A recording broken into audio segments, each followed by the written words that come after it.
já. Nós estamos aí supercansados, aí não vou me alongar muito para a gente sanar a nossa necessidade. Na verdade, eu pensei que desde o início a gente tinha proposto que alguém da Universidade Estadual do Mato Grosso, da UNEMAT, pudesse vir contar a experiência, porque, para começar, eu não moro no Mato Grosso, não participei de toda a construção da elaboração do projeto, da fase política que os índios tiveram para fazer essa tão grande conquista. Mas eu que vou usar, então, em nome dos acadêmicos de lá, vou estar participando nas etapas intensivas, está percebendo qual a discussão em relação à formação de ensino superior na formação de professores indígenas. Na verdade, o terceiro grau indígena, como é chamado, ele na verdade são 3 licenciaturas plenas para a formação de professores. Na verdade, ciências sociais, línguas, arte, literatura e ciências matemáticas e da natureza. Na verdade, o grande objetivo do curso é poder capacitar os professores de forma que possa respeitar grandiosamente a cultura a qual os acadêmicos pertencem, mas, por outro lado, também, vamos dizer, instrumentalizar os professores no sentido de enfrentar os desafios novos que as comunidades indígenas têm, que não são poucos, né? Mas a questão da chamada desses cursos específicos, eles são muito voltados para uma reflexão para a própria prática do professor e, mais que isso, para ajudar as comunidades a elaborar os seus projetos futuros. Porque não adianta nada ter várias pessoas formadas em nível superior e, no fundo não contribuírem com as comunidades. Então, a questão da cultura, das línguas, da autonomia da escola e dos processos próprios das próprias comunidades, eles estão voltados também para que esse professor tenha condições de melhorar significativamente a questão da educação. Por aí vai acontecer também, vamos dizer, essa melhoria da comunidade. E, na verdade, para que existir o curso, essas licenciaturas, na verdade, os índios fizeram uma grande mobilização e não foi pouco tempo, né? Desde 96, quando houve a Ameríndia, né, lá em Cuiabá, que eles começaram a se organizar e começaram a cobrar iniciativas do governo para poder tomar posição em relação ao ensino superior. Tanto que eles também já faziam o tucu na época, né, em nível médio, e foi um espaço também que eles encontraram para poder fazer essas reflexões. Então, daí eles tiraram um grupo de trabalho junto com as universidades, com a FUNAI e com o governo do Estado, para se começar em 99 realmente uma discussão intensiva sobre a elaboração de um projeto de formação de ensino superior para os professores indígenas no Mato Grosso. E, na verdade, esse grupo de trabalho visitou as aldeias, discutiu com as lideranças, fizeram seminários, né, propuseram uma série de discussões, não só com os índios, mas também com intelectuais da área, para poder ter como referência aí um modelo que pudesse valer a pena, no final das contas, a formação e o grande recurso que seria investido, né, para a formação desses professores.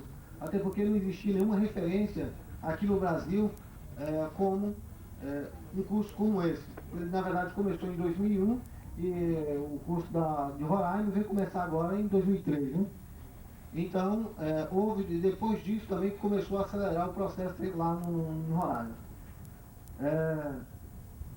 Então, se pensa aí que quando os índios começaram a fazer essa discussão lá no Mato Grosso, a grande preocupação deles era do controle social, exatamente desses cursos. Como seria o ingresso dos acadêmicos, dos índios na universidade, qual deveria ser a resposta deles para a comunidade, como é que deveria se organizar essas discussões e os compromissos que os professores deveriam ter com as suas comunidades. Então, o controle social é uma coisa muito interessante que aconteceu no Mato Grosso, que eu acho que deve ser como referência para outros estados, porque foi uma discussão valorosa, assim, que os índios falaram, os índios construíram, ajudaram a construir o processo todo, né, de elaboração e também de execução agora do terceiro grau.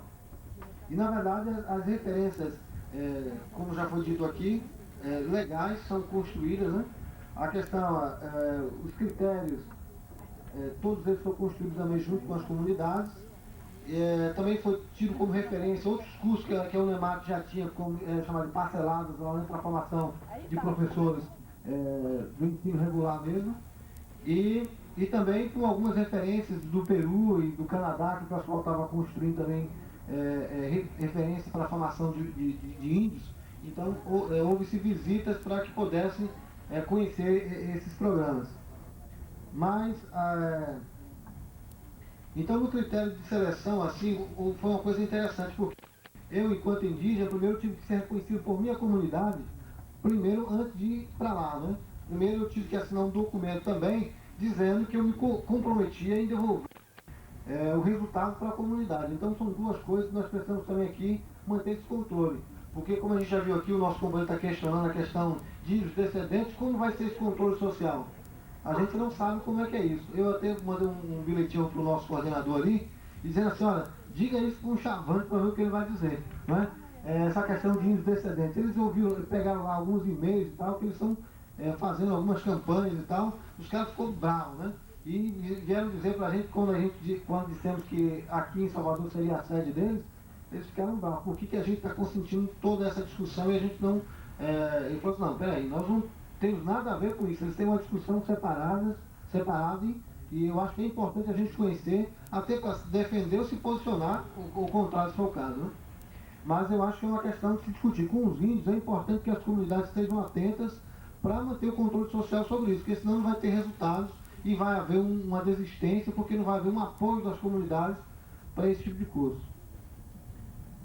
Mas em questão da qualidade do curso mesmo, existe todo um pensamento para haver uma avaliação constante do que se é feito no terceiro grau indígena Unemate. Então, para isso, criou um colegiado de acadêmicos, onde todas as questões são discutidas internas, né?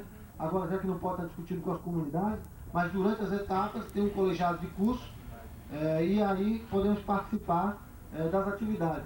Aí, para dizer, se o curso é no Mato Grosso, como a gente acabou caindo lá, né? O pessoal do Mato Grosso conseguiu fazer uma discussão para que 20 vagas ficassem para outros estados e outros países da América Latina. Então, conseguimos fazer um vestibular disputando com mais de 700 candidatos de outros estados e também teve alguns representantes de outros países vizinhos, e a gente conseguiu, então, vários estados conseguiram fazer, ter os seus representantes lá. E no caso da Bahia nós temos 3 representantes, um Pataxó Arranho, um Matuxá e um Pataxó que sou eu. E na verdade esse controle social é feito com todo mundo, cada etnia de outros estados, então, cada etnia de Mato Grosso tem seus representantes. No caso de outros estados nós temos 2 representantes, um representando as mulheres, outro os homens. E que a gente consegue também fazer uma discussão para apresentar nossas propostas dentro do curso. Então tem também uma avaliação constante, não só interna do curso, mas também externa. Faz-se sempre de 2 em 2 etapas e faz um controle externo, né, do curso, que são chamadas consultorias externas e consultorias internas também, para ver a qualidade tanto do que foi proposto na parte curricular e metodológica do curso, também do que está sendo desenvolvido enquanto conteúdos e quanto à questão dos produtos que está sendo desenvolvido nesse curso. Mas vou pôr algumas coisas aqui para ser mais rápido.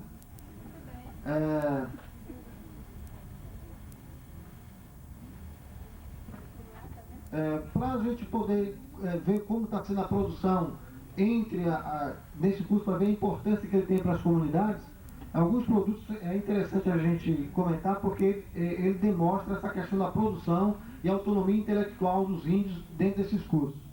Na verdade, circula por cada etapa um jornalzinho produzido, né, com matérias escritas pelos acadêmicos e também por matérias pesquisas que fazemos durante o período intensivo, o período intermediário que passamos nas aldeias.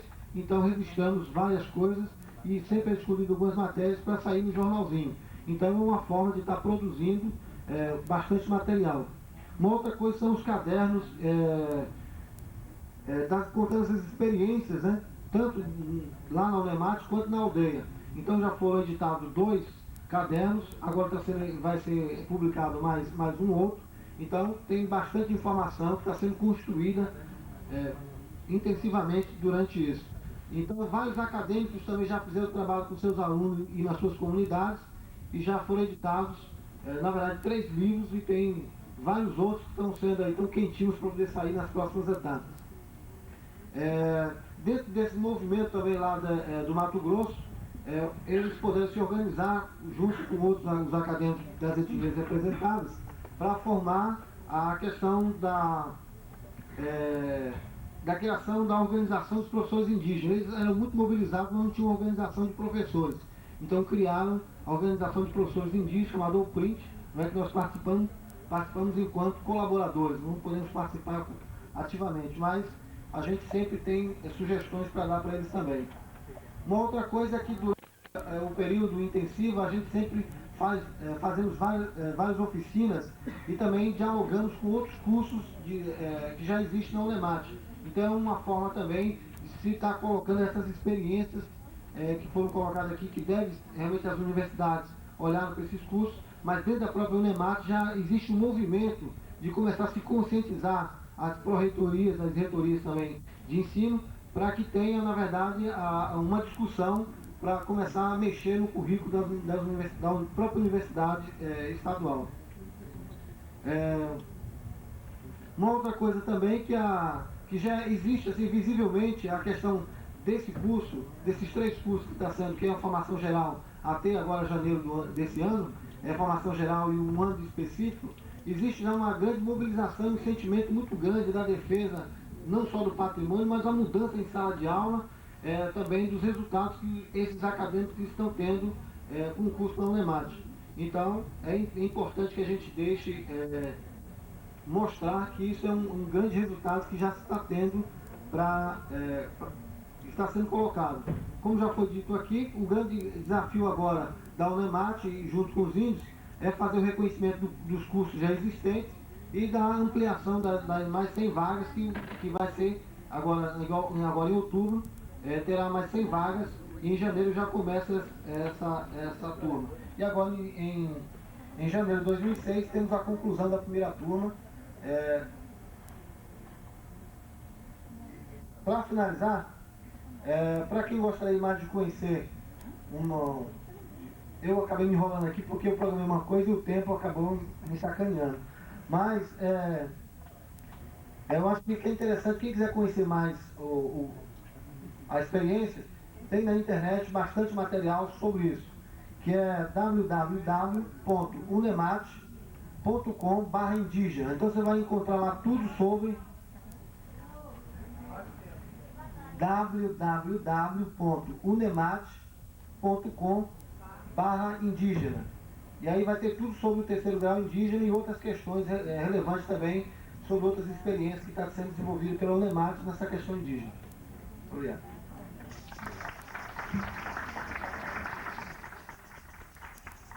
Muito obrigado.